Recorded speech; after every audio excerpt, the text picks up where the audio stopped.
शहर में पली बड़ी सुमिता को हमेशा से ही जंक फूड और पैकेट फूड खाने की आदत थी। ऐसे ही एक दिन सुमिता की माँ अनु से कहती है, सुमिता बेटा, घर में खाना खाया कर, बाहर का खाना खाने से नुकसान देता है। माँ कैसी बातें करती हो? अरे ये खाना भी तो खाने के लिए ही बना होता है। बेटा, कभी कभी खाने में कोई बुराई नहीं है, पर रोटी सब्जी खाना भी तो जरूरी है ना। माँ ऐसा कुछ भी नहीं है, इस खाने में भी रोज जैसा स्वाद है, कुछ अलग हो तो मैं भी खा लूँ। बेटा, अगर तुझे कुछ अलग ही खाना है तो हमें गांव जाना होगा, क्योंकि वहीं तुझे चूल्हे की गर्मा गर्म रोटी मिलेंगी। चूल्हे की रोटी? हाँ बेटा, गांव में ना हर चीज चूल्हे पे ही बनती है और बहुत स्वाद होता है, बहुत बेमिसाल होता है। अब मैं तुझे क्या ही बताऊं। माँ ये बात है तो चलो ना, चलते हैं गांव। इसी बहाने मैं गांव भी देख लूंगी और चूल्हे पर बना खाना भी खा लूंगी। ठीक है बेटा, तैयारी शुरू करते हैं जाने की, ठीक है? अपनी माँ की बात सुनकर सुमिता बहुत खुश हो जाती है और अपने गांव किशनगंज जाने की तैयारी करने लगती है। अगली सुबह की ट्रेन पकड़कर सुमिता और अनु दोनों ही किशनगंज पहुंच जाते हैं। जाते ही सुमिता की चाची नीलम उसका स्वागत करती है और बोलती है, नमस्ते दीदी, कैसी हो आप? और सुमिता बेटा, तुम कैसी हो? मैं ठीक हूँ चाची जी, आप कैसी हैं? नमस्ते नीलम। ठीक हूँ बेटा। आओ चलो, आप आराम करो, मैं आप लोगों के लिए चाय नाश्ता लेकर आती हूँ। इतना कहकर नीलम सुमिता और अनु के लिए नाश्ता बनाने लगती है। कुछ देर बाद नीलम नाश्ता बनाकर ले आती है। सभी लोग एक साथ बैठकर नाश्ता करते हैं, जिसके बाद नीलम अपने कामों में लग जाती है। ऐसे ही अगले दिन सुमिता देखती है कि उसकी चाची चूल्हे पर गर्मा गर्म रोटी सेक रही है। सुमिता जल्दी से अपनी चाची के पास जाती है और बोलती है, अरे वाह चाची, इसे चूल्हा कहते हैं ना?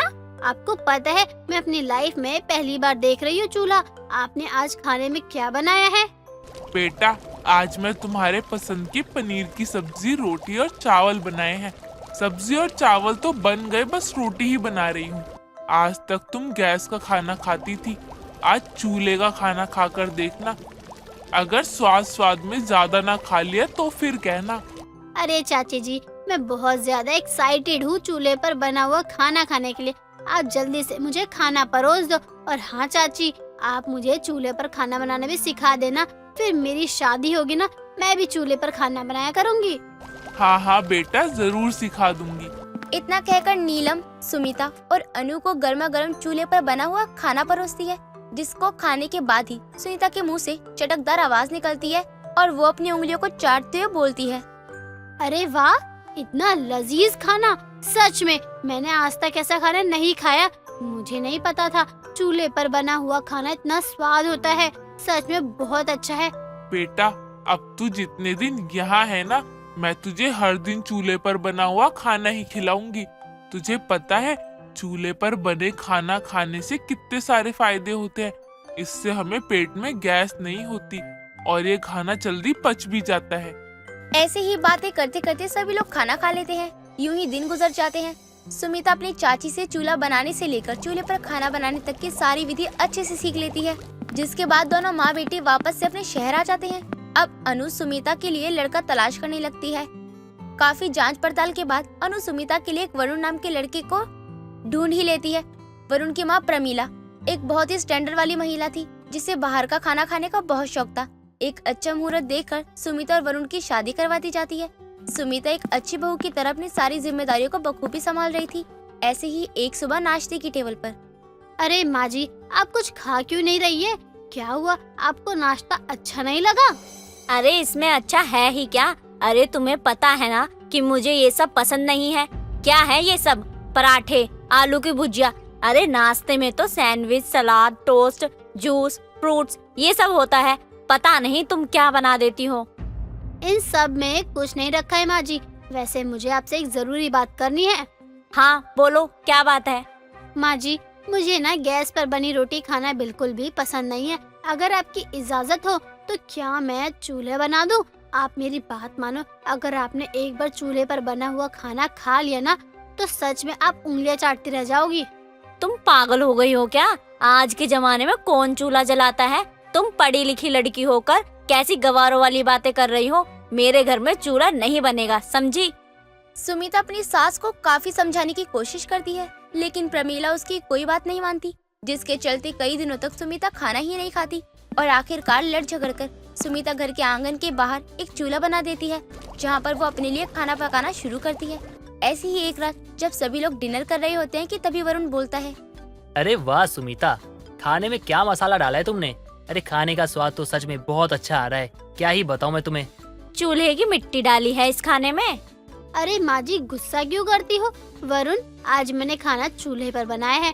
तुम्हें पता है, जो हम गैस पर पका हुआ खाना खाते हैं वो हमारे लिए बहुत हार्मफुल होता है। पहले मुझे भी ये पता नहीं था, लेकिन जब से मुझे ये बात पता चली है और मैंने चूल्हे का बना हुआ खाना चखा है, मैं तो इसकी दीवानी ही हो गई हूँ। इसीलिए तो माँ जी से लड़ कर ही सही, पर मैंने ये चूल्हा बना ही लिया घर पर। माँ जी, आप एक बार खाकर तो देखो, सच में आपको बहुत अच्छा लगेगा। मैंने कह दिया ना कि जरूरत नहीं है इस खाने की। तुमको अच्छा लग रहा है तो तुम दोनों खाओ, मुझे जो अच्छा लगेगा मैं वही खाऊंगी। अभी मैं मंगाकर कुछ खा लेती हूँ बाहर से। इतना कहकर प्रमीला खाना छोड़कर टेबल से उठ खड़ी होती है और अपने फोन में जोमेटो ऐप से ऑनलाइन खाना ऑर्डर कर देती है। कुछ ही देर बाद प्रमीला का खाने का ऑर्डर आ जाता है, जिसके बाद वो भरपेट खाना खाती है। ऐसे ही वक्त गुजर जाता है। सुमिता चूल्हे पर कभी मक्के की रोटी तो कभी सरसों का साग तो कभी हलवा या कभी पकोड़े पराठे आदि बनाया करती थी। धीरे धीरे बाहर का बना हुआ फूड खा खाकर प्रमीला का डाइजेशन सिस्टम खराब हो जाता है।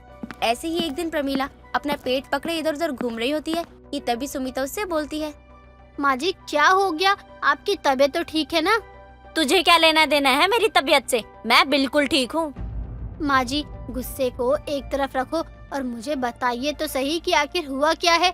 आपने सुबह से अपना पेट पकड़ा हुआ है, सब कुछ ठीक तो है ना? आपको पेट दर्द हो रहा है क्या? एसिडिटी हो गई है क्या आपको? हाँ, दर्द है मेरे पेट में। समझ नहीं आ रहा कि आखिर हो क्या रहा है। पूरी रात हो गई पर मेरा पेट दर्द 1 मिनट के लिए भी बंद नहीं हुआ और अब तो मेरा सर भी घूम रहा है। लेकिन तुझे मेरी मदद करने की कोई जरूरत नहीं है, मैं अपना ख्याल खुद रख लूंगी। तू जा अपना चूल्हा चौका संभाल। प्रमीला इतना बोल ही रही होती है कि तभी उसके पेट में बना गैस उसके सिर को चढ़ जाता है और उसे चक्कर आ जाते हैं। प्रमीला बेहोश होकर वहीं गिर पड़ती है। सुमिता जल्दी से वरुण को कॉल करती है और एम्बुलेंस बुलाकर प्रमीला को अस्पताल लेकर जाती है, जहां डॉक्टर प्रमीला का इलाज करते हैं। काफी सारे टेस्ट करने के बाद पता चलता है कि बाहर का खाना खा खाकर प्रमीला के पेट में इन्फेक्शन हो गया है, जिस वजह से उसका डाइजेशन सिस्टम खराब हो गया है। होश में आने के बाद डॉक्टर प्रमीला को समझाते हुए बोलते हैं, प्रमीला जी, आप तो एक पढ़ी लिखी और समझदार औरत लगती है, लेकिन फिर भी आप इतनी बड़ी गलती कैसे कर सकती है? क्या आप नहीं जानती कि बाहर का खाना खाना हमारे लिए कितना हार्मफुल हो सकता है? आपकी बहू ने बताया कि आप कैसे लगातार बाहर का खाना खा रही थी। देखिए, अगर आपको अपनी जान प्यारी है तो आप आज से ही आप बाहर का खाना खाना छोड़ दीजिए और आपकी बहू के हाथ का बना हुआ चूल्हे का खाना खाएं। चूल्हे पर बना हुआ खाना बहुत सारे बेनिफिट देता है और हमारे डाइजेस्ट सिस्टम को भी स्ट्रॉन्ग बनाता है। इतना कहकर डॉक्टर वहां से चले जाते हैं।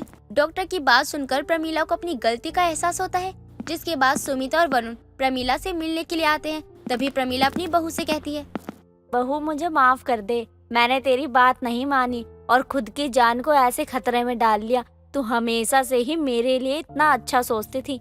आज मुझे समझ आ गया कि चूल्हे का बना हुआ खाना हमारे लिए कितना ज्यादा हेल्दी होता है।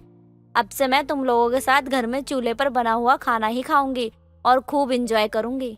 प्रमीला की बात सुनकर सुमिता और वरुण बहुत खुश हो जाते हैं। प्रमीला के ठीक होने के बाद सुमिता और वरुण उसे डिस्चार्ज करवाकर घर ले आते हैं और खुशी खुशी अपना जीवन व्यतीत करने लगते हैं।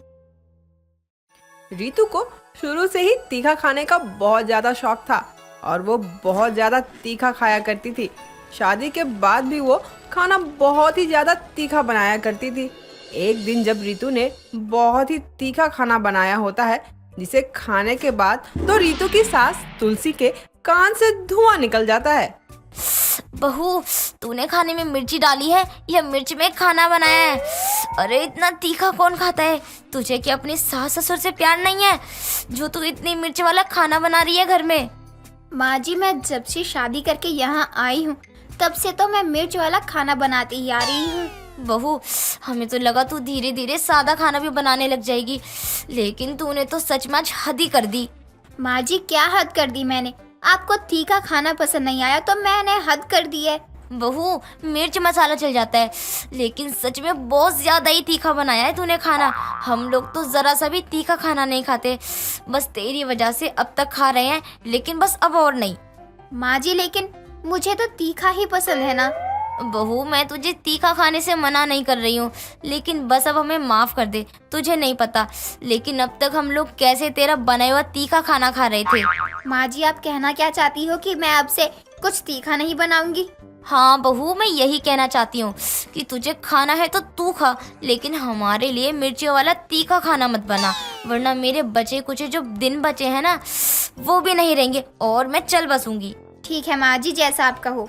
रीतू अब खाने के साथ तीखी मिर्चियाँ खाने लगती है और वो रीतू को तीखे खाने से भी बहुत ज्यादा पसंद आने लगता था। कुछ दिनों बाद रीतू और तुलसी दोनों पड़ोसन रमा के घर जाते हैं, रमा की दावत में। अरे तुलसी, तू इतनी लेट क्यों आई है? तूने तो आने में देर ही कर दी, मुझे लगा अब तू आएगी ही नहीं। खैर अच्छा हुआ तू आ गई, पता है अभी तेरी ही बात हो रही थी। चल अब रमा, झूठ भी मत बोल, तू कहाँ मेरी बात समझने लग गई। एक तो तू पहले ही लेट आई है और अब मुझसे बातें करने लग गई। अरे चल, अब दावत भी शुरू हो चुकी है, चल मैं तुझे प्लेट देती हूँ। रमा आंटी, आपने तीखी मिर्च तो रखी है ना? तीखी मिर्ची? वो क्यों बहू? क्यों क्या, मुझे तीखा खाना पसंद है ना। अब आपने मेरे लिए तो बस तीखा खाना बनाया ही नहीं होगा, तो मैं पूछ रही हूँ कि मिर्च है ना तीखी वाली? बहू, तू किसी के घर में दावत में आई है और यहाँ जो है वो खा लेना, अपनी मर्जी का नहीं मिलने वाला। क्यों माँ जी, दावत रखी है तो सबकी पसंद का ध्यान भी तो रखना चाहिए ना। आंटी, मैं क्या कुछ गलत बोल रही हूँ? अब आप ही बताओ, मुझे तीखी मिर्च पसंद है तो पसंद है, इसमें बुराई ही क्या है? अरे कुछ गलत नहीं बोल रही है बहू। और हाँ, मेरे घर में मिर्ची तो तू खा लियो, जितने भी खानी हो। खुश अब? अच्छा अब ठीक है, चले अब दावत के लिए। अरे हाँ हाँ चलो अब। रमा तुलसी और रीतू को लेकर जहाँ खाना खाया जा रहा था वहाँ चली जाती है। रीतू खाने के साथ साथ तीखी मिर्चियाँ भी खाने लगती है। वहाँ आए लोग सब रीतू को ही देख रहे थे कि आखिर वो इतनी तीखी मिर्ची कैसे खा रही थी। कुछ देर बाद एक अमन नाम का लड़का रीतू को मिर्चियाँ खाते हुए देखता है तो वो उसके पास जाता है। मैडम जी, इतनी मिर्चियाँ क्यों खा रही हो?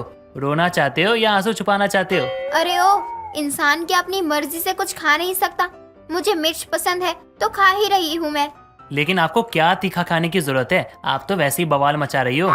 अगर आप इस तरह से बकवास करते रहे ना तो मैं बवाल मचा रही हूँ तो वो अलग बात होगी, लेकिन आपके साथ क्या क्या होगा वो आप नहीं सोच सकते हो, इसलिए अच्छा होगा आप जाइए यहाँ से। क्या मैडम, आपको तीखा पसंद है तो आप मिर्च खा रही हो और मुझे मिर्ची खाते हुए ना लोग पसंद है, इसलिए मैं आपको देख रहा हूँ। क्या मैं आपको देख भी नहीं सकता? इतना भी क्या जुल्म करना। अच्छा, आपको मुझे देखना है, चलिए कोई बात नहीं, आपकी ये इच्छा भी पूरी कर देती हूँ। रीतू इतना बोलकर अमन के मुंह में जबरदस्ती तीखी मिर्ची डाल देती है, जिसके बाद अमन पानी के लिए यहाँ वहाँ भाग रहा होता है। रीतू को तीखी मिर्ची इतनी पसंद थी कि अब वो हर चीज के साथ तीखी मिर्ची खाने लगती है। कई दिनों तक ऐसा ही चलता रहा। कुछ दिनों बाद रीतू अपने कमरे में बैठकर तीखी मिर्ची और दाल चावल खा रही होती है। तभी वहाँ रीतू की सास और रीतू का पति अंकित आता है। अरे अब बस भी करो रीतू, इतनी मिर्ची क्यों खा रही हो? अरे तुम्हारा पेट खराब हो जाएगा ऐसे तो। मुझे कुछ नहीं होने वाला, तीखी मिर्च तो मेरे लिए शहद है। जब तक मैं तीखी मिर्च ना खाऊं मेरा तो दिन ही नहीं शुरू होता और ना ही दिन खत्म होता। वो तो ठीक है, लेकिन दिख नहीं रहा तुम्हें कितनी सारी मिर्ची है ये। अरे तुम्हें पता है ना, तीखी मिर्ची खाने से कई बार हमारा पेट खराब हो जाता है। अरे इतना भी मत खाओ कि बाद में हमें पछताना पड़े। तुम लोगों का होगा ऐसा पेट जो तीखा खाना ना पचा पाए, लेकिन मेरा पेट ऐसा नहीं है और इससे भी तीखा तीखा खाना पचाया है मैंने। और ये मिर्ची तो मुझे इतनी तीखी लग भी नहीं रही है। पता नहीं क्या खाकर पैदा हुई ये लड़की, इतनी तीखी तीखी मिर्ची खा रही है, जरा सा भी तीखा नहीं लगता इसे। अरे तीखी तेरी जुबान से भले ही ना, लेकिन तेरे पेट की हालत जरूर खराब हो रही है। माँ जी आप तो कुछ बोलो ही मत, आपने ही तो मुझे बोला था ना कि अगर मुझे तीखा खाना है तो मैं खाने के साथ मिर्ची खा सकती हूँ, और जब अब मैं सच में खाने के साथ मिर्ची खा रही हूँ तो आप सुना रही हो। अरे मुझे क्या पता था कि तू इतनी तीखी मिर्ची खाएगी, तेरे पेट से आग नहीं निकलती या कानों से धुआं नहीं निकलता। मत खा, वरना किसी दिन मिर्चियों की माला लगानी पड़ जाएगी तेरी तस्वीर पर। माँ जी आप तो यही चाहती हो कि मैं मर जाऊं ताकि आप अपने बेटे के लिए दूसरी पत्नी लाओ जो आपके इशारों पर चले, लेकिन ऐसा कुछ नहीं होगा। आप बस सोचती रहो ये सब। माँ ये सब मेरी दूसरी पत्नी लाने के लिए नहीं बोल रही है, बल्कि ये इसलिए बोल रही है ताकि तुम थोड़ा बहुत समझदार बन सको।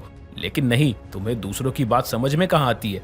अंकित बेटा तू चिंता मत कर, आज नहीं तो कल इसे हमारी बात समझ आ जाएगी।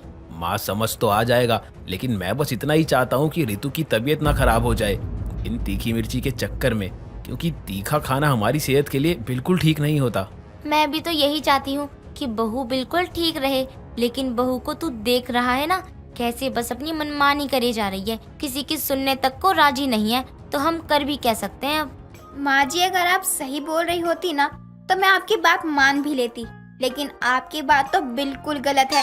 मैं क्या, कोई भी ना माने, आप लोग फीका खाते हो, मैं नहीं। रितु की इन सब हरकतों से उसकी सास और पति दोनों ही बहुत तंग आ चुके थे। रितु किसी की बात सुनने तक को राजी नहीं थी, बस अपनी ही मनमानी किया करती और रोज तीखी मिर्ची ही खाया करती थी। ऐसे ही कई दिन निकल जाते हैं, लेकिन अब भी रितु की इस आदत में कोई भी सुधार नहीं आता है।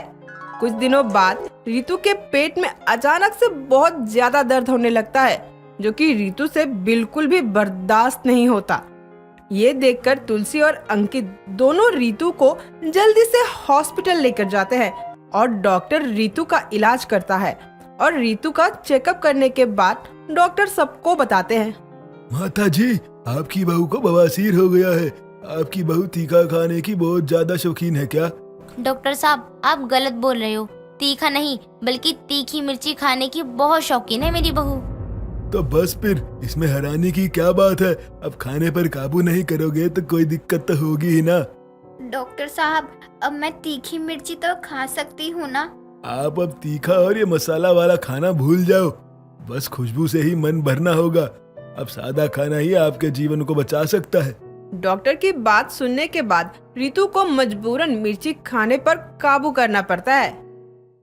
दोस्तों अगर आपको ये कहानी पसंद आई तो इसे लाइक करें, शेयर करें और कमेंट करके बताएं कि कहानी में आपको सबसे अच्छा क्या लगा।